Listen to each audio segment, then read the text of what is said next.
তেমন দাঁড়াই রয়েছো, কি কইবা কয়া দাও। তেমন কিছু বলবো না। তোর আস্তে আস্তে না করে পুরোপুরি ক্লিয়ার হয়ে যাও কি তাহলে সমস্যা। বলি ফেলি। আমার 10,000 টাকা লাগবে। টাকা লাগবে, টাকা দিয়ে কি বন্ধু বান্ধব গার্লফ্রেন্ড নিয়ে ঘুরতে যাবো, তাই যুগের ছেলে পেলে এখন আমার তো সব টাকা পয়সা সব কিছু লাগবে। আর একটু বন্ধু বান্ধবের সাথে ঘুরতে যাইতে হবে না, গার্লফ্রেন্ড আছে সাথে।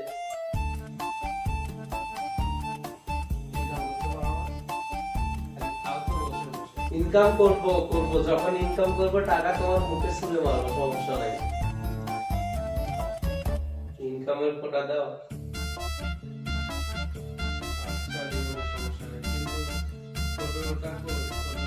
তার ছোট ঘুমাইতেছে এখনো।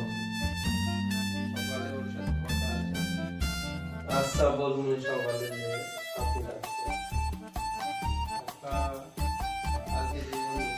আচ্ছা কালকে বিদেশে পাঠাই দিয়েন, আমি সকালে বাসায় নাও থাকতে পারি, কখন থেকে কোথায় যাই।